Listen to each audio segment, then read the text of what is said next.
This does raise the question for me of localism versus sort of national policy. So when you point out, for example, that both parties are subject to regulatory capture or that they're subject to their own stock portfolio, some people would say, okay, elect better people. We need to, if we just elect people of this party, it'll fix it. If we elect this guy, he's going to fix it.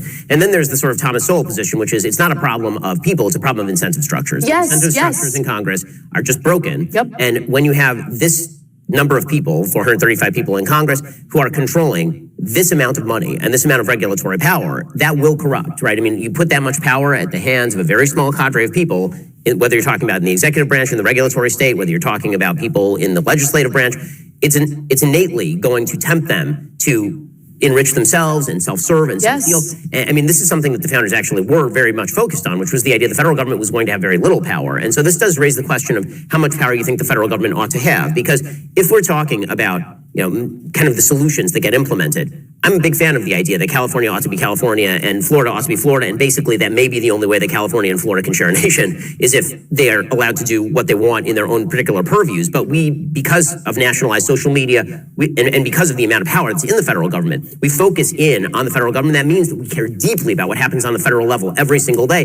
If you went back 200 years, no one cared who the president was because the president didn't have that much power. So what do you think of the idea of sort of delegating power back down to the states instead of centralizing back up into a central government that does have the capacity to be used by both sides for corrupt purposes, for example? It depends. I mean, I think that, it's funny because I've always been super focused on national politics, but over the last several years, I've been a lot more honestly fascinated with what's happening in California. I think for obvious reasons, local politics is fascinating to me. And in terms of what impacts my day-to-day life, I've realized that these local decisions have more of an impact than what's happening on a federal level. There's a lot of gridlock and a lot of nonsense happening on a federal level. So I think that's part of the reason why it's not coming down to impact our lives on a daily basis.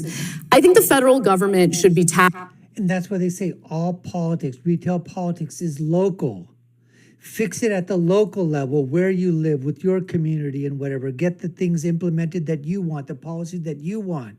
Fix them at your local level. And then go from there.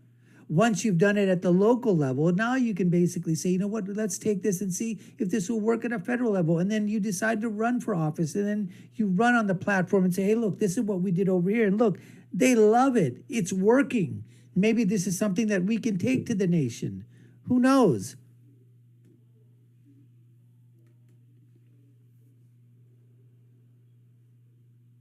Asked with important regulations to protect the consumer because greed is a thing. Okay, the fiduciary responsibility to shareholders is real. And so how do you balance that with the need to protect workers and consumers? I think you need a federal government and a regulatory body to focus on that.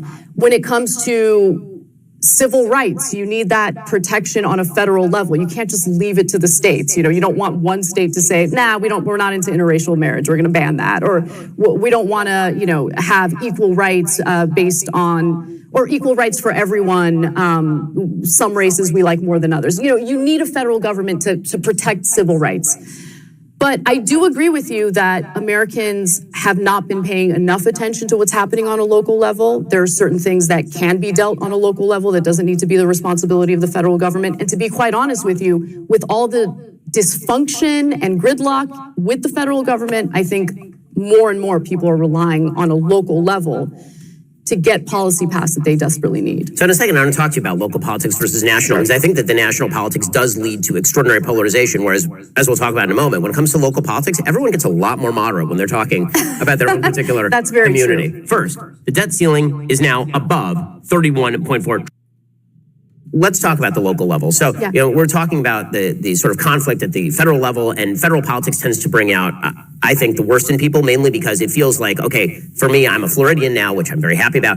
People from New York keep trying to tell me what to do. Why can't they leave me alone, leave my children alone, leave my life alone, leave me alone? If you leave me alone in my community with people who I have chosen to live with, which means that we are going to have much more commonality of interest, we're going to come to a policy that works much better for me and my family than people who live 1,000 miles away and who don't know me, don't know my family, don't care about me. And I think that, that return to localism may be the only way forward for the country. I I want to talk to you about what's happening in LA. So obviously, I grew up in LA. I spent my entire life in LA until 2 years ago when I picked up my entire family and moved over here. Now my parents live here, my in-laws live here, 2 of my sisters live here. There's been a mad rush to Florida, particularly by people who are sort of the red state mentality. But I don't think it's purely about like I needed to be in a conservative area. Again, I'd lived my entire life only in blue areas, whether it was Los Angeles or Cambridge, Massachusetts when I was in law school.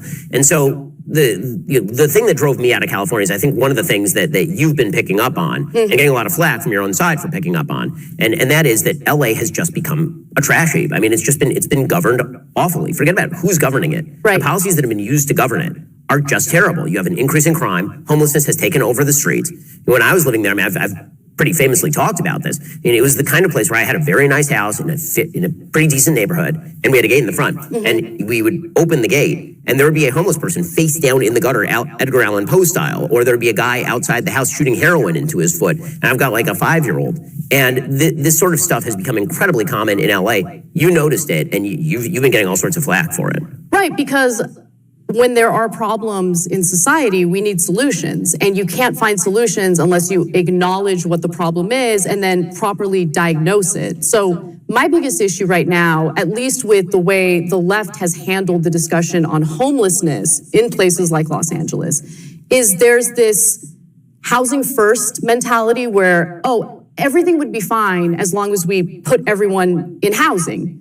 And by the way, let me just note, housing is an important component to this. There is a housing crisis. There's a lack of inventory. I think we all know that. We do need to build more housing. But at the same time, treating the homeless population as if it's a monolith has been a complete failure. There is a huge mental health crisis happening in this country. So people with severe mental health issues are just left to die on the streets. And in some cases, because they are experiencing an episode, they could carry out some sort of act of violence and assault someone.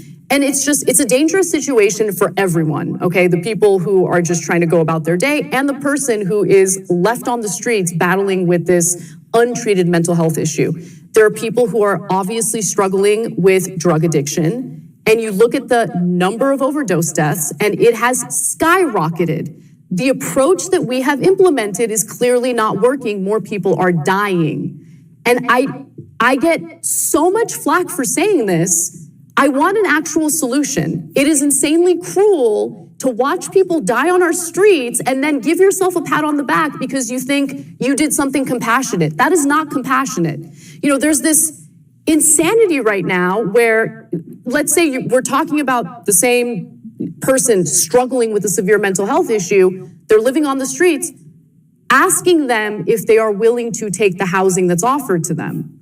But someone who has a severe mental health issue, I know the left would argue if they engaged in some sort of sexual act with someone, the person who engaged in that act with that person with the mental health issue took advantage because that person with a severe mental health issue does not have the ability to consent. Big Pharma hates when you do this, but they can't do a damn thing about it. These shoes help relieve back pain and knee pain, making you feel like you're walking on clouds. They're already been sold out multiple times on Amazon and Walmart and all those other big box stores because it's been a top recommendation from pain specialists. And now the company behind it is cutting out the middlemen after selling over 2 million units in the last 90 days, all without those big retailers who just jack up the price tag. It's called Grounded Footwear, and here's the kicker. They were originally designed by Dr. Feinberg, a decorated Army flight medic. This guy wanted to help retired veterans enjoy more pain-free movement. Then, almost by accident. But somehow we're just going to take their word at face value when it comes to housing. No, we need to get that person help. They need help. And I don't care how vicious people think I am for saying that. It's just common sense. It really is. And denying that the problem... And here I would basically say, Anna, she's stating the problem absolutely succinctly, clearly, precisely. She's putting it out there. And we all know this on the right. And when we propose solutions, the people on the left don't want to listen to it because they say that we're out of touch, that we hate those people, that we're evil. We don't understand the situation. And as Anna said, it's just housing. All you do is put somebody into a house and the problem's fixed. Everything else goes away. And that's just not true. That is not true at all. You don't fix a problem of somebody with a mental illness and basically say, okay, here's a house, here's a home, go live your life. I mean, who does that? And all these policies that have caused the situation to exacerbate the way that it has, to grow multifold in dimension, these policies have all been put into place. And I don't mean to sound, everyone's going to say, oh, but Dr. Netzer, all you're doing is blaming the left. Well, there's blame to be put on the right as well, on Republicans too. But the majority of the time, like it said, is that this is that local politics. It's what's happening right now in Los Angeles, what's happening in San Francisco, what's happening in Detroit, what's happening in, Baltimore, what's happening in Austin, in Texas. I mean, just take a look at these states, in Chicago, take a look at the states. To the extent of the problems that are occurring, where states are being run by Democrats that are in blue-controlled legislatures, I would venture to say, and correct me if I'm wrong, put it down in the comments below, let me know. I'm willing to take a look. I have not looked into this right now, something that I will do, but I would venture to say that those cities that are run by Democratic legislatures are so much more worse off than those cities that are being run by red state legislatures. Just saying, folks, just saying. Problem exists is the other part of this, right? Denying that there was definitely an increase in crime in big cities drives me crazy. I was assaulted in my own neighborhood. I shared the story. I was shocked at the kind of reaction I got from people who I typically agree with politically. Took my dog out for a walk. Two guys who were clearly on something. They appeared to be homeless, were walking by me or behind me as I was bending over to pick up my dog's mess. One of the guys grabbed me by the hips and started thrusting at me with an erection. And I know that I wasn't raped. I get it. But at the same time, That's not the standard. Something like that for a woman who does not have the ability to defend herself in that moment. I had no weapon, no nothing. I have to think about that at least twice a day when I take my dog out for a walk. It is traumatizing. Yes, I've gone to therapy about it. I'm working through it. But that's not your personal problem. That's because you were assaulted, yes. What's making it worse, though, is that I'm the bad guy for sharing this story and saying, hey, we can't just let this kind of stuff happen. We need to find real solutions for it. And that is absolutely, oh my goodness. Wow. I had no idea.